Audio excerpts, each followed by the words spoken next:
This is a TalkStation original podcast. Let's focus on the situation.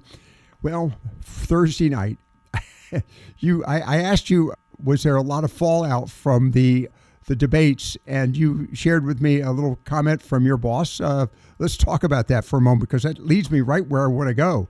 What's happening at the Media Research Center as a result of the debate? Oh, I mean, the idea was to get all the research department on just writing dailies, because there was going to be so much insane stuff to cover over the weekend and then into this week. And it was unfortunately at that moment. He's not my direct boss, but it was unfortunately at that moment that I informed him that I would be gone this week.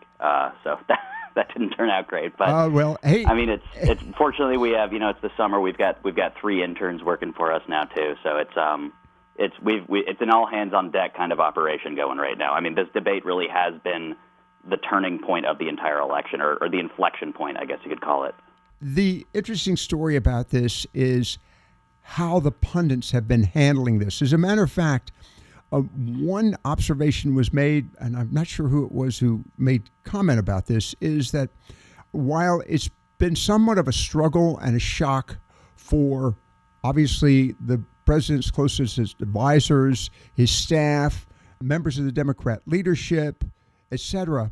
Right. The comment was made that probably the greatest impact was on his sycophant media supporters, because now all of a sudden the likes of Joe Scarborough, I mean, they have a real problem, do they not? And that's really difficult. Yeah, they absolutely do. I mean, what we're basically watching, or what we watched over the weekend at least, it's slowed a bit now, and they've kind of started moderating themselves, but it was basically just an unadulterated, raw reaction, emotional reaction from these people, especially right after the debate. I mean, you will never see as much doom and gloom about Biden 2024 as you did in the few hours following that catastrophe. And really what it was a media that their entire job has been to spin for this man, and then they're finally handed something that is 100% unspinnable, and they don't know what to do with it. They're just thrust out into the public spotlight as the debate ends, and, cameras on, go. What do you say? They didn't have much good to say, as it turned out. And, they've kind of changed their tune a bit now that Biden and, Obama, Bill and Hillary Clinton, a few other kind of, I guess, behind-the-scenes influence people have sort of signaled soft support for Biden. And so you see a lot of these moderators, like Joe Scarborough, attempting to kind of walk back some of the things that they said. Scarborough was incredibly grim on Friday, for example, Friday morning. And then over the weekend, he tweeted that he actually changed his mind. He agrees with Mika Brzezinski, his wife and co-host, that one bad debate night, he said, does not undo an entire bad decade for Trump. Although a single presidential term is not, in fact, a decade, but we'll leave that where it is. And then on Monday, Brzezinski opened the show with Scarborough nowhere to be seen. Right. So, there's definitely a lot of damage control going on. We're talking about some of the anchors, and I use that term meaning literally anchor, the very cornerstones, the mainstays, of Democrat punditry. Van Jones saying it's time to go. James Carville, when James Carville came out, I mean, literally, I don't think James is going to walk any of his comments back. He is adamant. The president has to go. But I'm wondering if with all of these stalwarts now who have expressed themselves very aggressively and publicly, can they, in fact, walk this thing back? Well, see, that's the thing, is can they credibly walk it back? No. Okay. I mean, you can't go out on national television and say, this is a mess, we need to replace this guy, this is a nightmare, and then try to ease back into some softer position, like, actually, you know what, now that I've had some time to think about it, he was just a little hoarse, and everything's fine, and we're just not going to talk about his age ever again. Like, you can't credibly do that. But the wait a second. That remains to be answered is, will they try anyway? Because I think that we're probably actually going to see a bit of division here in the media when at a time that they most need to be in lockstep if they're going to get their boy elected.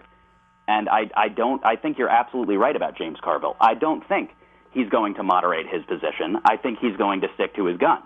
Van Jones, I think, is slightly more pliable, but I think that he might also, actually. I mean, we saw Joe Scarborough flip because he's basically a wet noodle. Mm-hmm. But I don't know if all of the people who, over the last 3 days, Thursday, Friday, Saturday, Sunday, by Sunday they'd mostly moderate. I'd say Thursday, Friday, Saturday, all of those people who had been condemning the Biden presidency to an early grave and demanding that Democrats find someone else to run, I don't know what percentage of them are going to try to flip, but I think you're right. It's not going to be 100%. And that's, what does that look like, right? Does that look like on-air arguments? I kind of hope so, because that'll be good for content. But we're kind of getting into uncharted territory here, Lockwood. I'm sort of just watching and waiting. I think we are definitely in uncharted territory like never before. Unfortunately, that's a very loose term, loosely used, particularly in the mainstream media and the metro media for sure. I think this is what we will be paying a close attention to, how they try to build bridges back to the presidential campaign, because they have literally burned some of those bridges. So it'll be interesting to see, will the, if you will, the yeomen within the media, those that are, for example, the Washington Press Corps, who have now been very compliant for the past 3 years, complaining periodically that they can't get an audience with the president. He will not accept Q&As impromptu. Right. Will those yeomanry be willing to continue with their normal routine, their normal protocol of accepting KJP's remarks and observations, or do you think that they're going to start saying, wait a second, we want the president unfiltered? So with the press corps specifically, I think it very much varies case to case, because you have some people in there who do like to think of themselves as real journalists, and you have other people in there who are, like Mary Bruce is the big one, who are essentially just auditioning for Kareen's job at this point. But you're right that as a general rule, all of them, even the ones who want to be tough, have basically fallen into a habit of ask a tough question, accept a weak deflection, and don't follow it up. Right. And that's basically their version of speaking truth to power, right? It's basically offering token resistance. The two ways that I could see it going are the kind of more journalistically minded ones, right? The ones more interested in actually being true reporters would probably, you would think, start demanding access to Biden now more than ever, right? To verify, was Thursday night, kind of the standard, right? Is he always like this when it's not between 10 a.m. and 4 p.m., I guess is the time frame that the White House gave us? Yeah. Is it always like that? But what you might also see is the more Mary Bruce faction, the ones who are kind of just there to simp for the White House. I think you're likely to see them stop demanding access entirely, because now they get why they were denied access, and they're saying, "Oh, okay, well we don't want to shine a spotlight on that." I think that in general, the demands for access will continue at about the same rate, but I think that some of them are going to be significantly less vocal, right? They'll become a lot more token. The New York Times, I mean, you can't suck that page off the internet anymore. It's just not there. For the New York Times to call for the president's removal, and the fact that, and by the way, there are conflicting polls out there now. Some saying, well, the mainstream Democrats are still supporting the president. The fact that the New York Times did, in fact, make that firm statement, it wasn't in any way nuanced, it wasn't obfuscated, it was specific. How do the other members of the media handle that? Well, yeah, that's kind of the big one too, right? Because the New York Times is essentially the agenda setter, the narrative setter. Yes. I mean, as you recall, when they very quietly, in like paragraph 38 or whatever, admitted in some long piece that Hunter Biden's laptop was real a couple of years ago, that was when suddenly the Washington Post discovered that it was also real, and CBS discovered it, and that was kind of the dam breaking. They sort of are the canary in the coal mine, as it were. They're the ones who basically decide what's on limits, what's off limits, what's okay to talk. They're setting the agenda, right? And so for them to do that, I think was incredibly damaging for Biden's hopes as remaining as the candidate. However, it could also end up being incredibly damaging for the New York Times if Biden does stay in the race, because then they're going to have to essentially scrub that, turn it into some kind of this is purely opinion, editor's note, 2 paragraphs long, this was written without all the facts available, something like that maybe. Adding, slapping a bunch of disclaimers on it and attempting to bury it as thoroughly as possible. Although, it's the internet, everything's up there forever.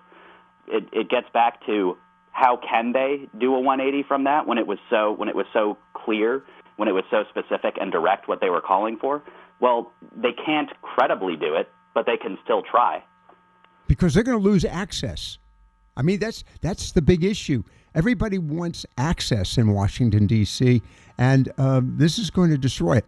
All right. Well, here's the thing about that, though, is if you want access and you have to be compliant to get access, you should then expect to actually receive that access, right? And so if it were the case that there were other outlets that were just completely carrying water for Biden and getting routine interviews, they were actually getting these Q&As, et cetera, and they were just restricted, then I could see this as being more of a case of access journalism. But when nobody's getting access to the guy anyway because they're hiding him, it kind of takes away the incentive, doesn't it? It does, but it takes away the rod.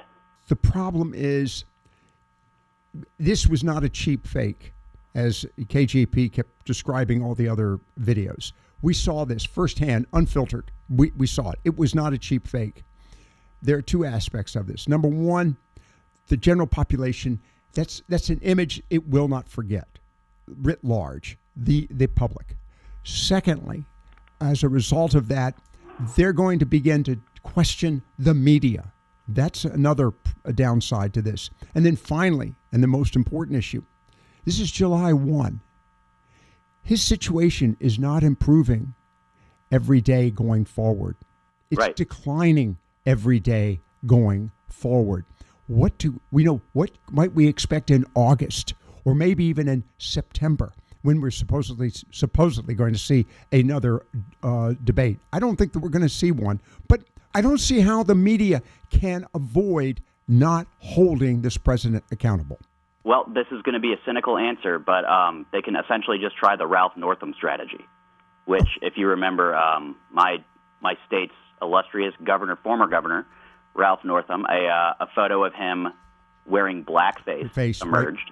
Right. Then a second photo of a guy in blackface and with his arm around another guy in a KKK outfit, dressed up at some Halloween party or something, emerged. And he admitted that he was one of the 2 in the photo, but refused to say which. And there were calls for him to step down. There was immense pressure on him. He even gave a press conference where a bunch of crazy stuff happened. He actually almost ended up breakdancing to prove that he dressed as Michael Jackson at Halloween, but his wife put a stop to it, which was very upsetting for all of us watching. But the point is, he just ignored it. He basically just said, but there's nothing that says that after this scandal I actually have to resign. I could just keep being governor, and there's nothing you can do about it. And is that the proper thing to do? Maybe not, but I'm just going to do it anyway. That could basically be the media's move, right? I mean, there is no law written anywhere that says they have to be honest. Of course, what the obvious rejoinder would be, but then won't everybody lose trust in the media? My question then is, how many people that they could potentially lose the trust of for this are left? Right. Does the public really have trust in the media? Dive into a taste of the South at Floyd's 1921 restaurant in downtown Morehead City. Experience the extraordinary, where Chef Floyd's inventive culinary creations, homemade desserts, and expertly crafted cocktails come together to redefine Southern hospitality. Floyd's 1921 restaurant features flavorful selections such as shrimp and grits, low country meatloaf, high cotton crab cakes, and mouth-watering steaks and fresh seafood. Join us by making reservations today. Call 252-727-1921 or go online at floyds1921.com. Good times, great food, incredible memories.